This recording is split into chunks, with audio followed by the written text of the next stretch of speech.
Hello everyone, নমস্কার সবাইকে। আশা করছি সবাই অনেক বেশি ভালো আছেন। সেদিন আমরা গিয়েছি চট্টগ্রামের ম্যাখলে খুব সুপরিচিত তীর্থস্থান পুণ্ডরিক ধামে।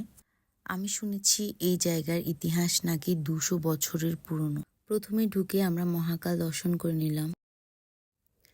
এরপর আমরা প্রবেশ পথের দিকেই যাচ্ছিলাম। এটা মনে হচ্ছিল পুণ্ডরিক ধামের একেবারে হৃদয়কেন্দ্র।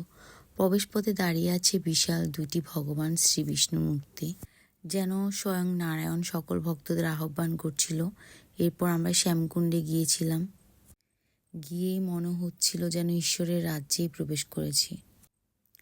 আর এই স্থানটি হচ্ছে 108 বার মৃত্তিকা পরিক্রমা করার স্থান। তো আমরা প্রথমেই যেহেতু কীর্তন হচ্ছিল, আমরা দুপুর টাইমে গিয়েছি।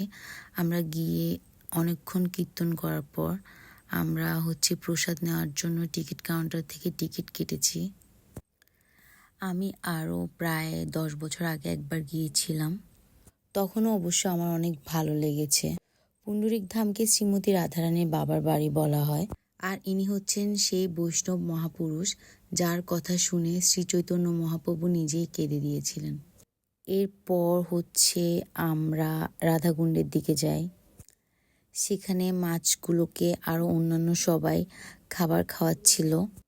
তো আমরা খাবার কিনে মাছগুলোকে খাইয়েছিলাম।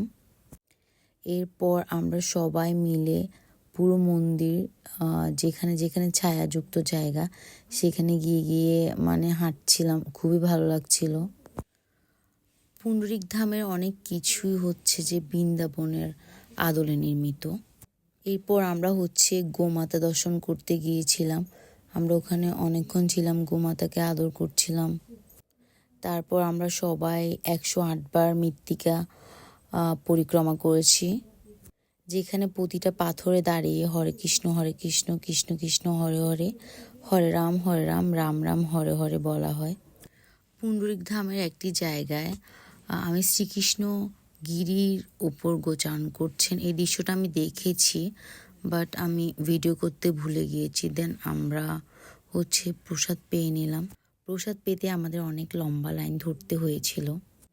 তারপর আমরা লক্ষ্মী জনার্দন ঠাকুরকে দর্শন করলাম, মা গঙ্গাকে দর্শন করলাম, তারপর বাসায় চলে গিয়েছি।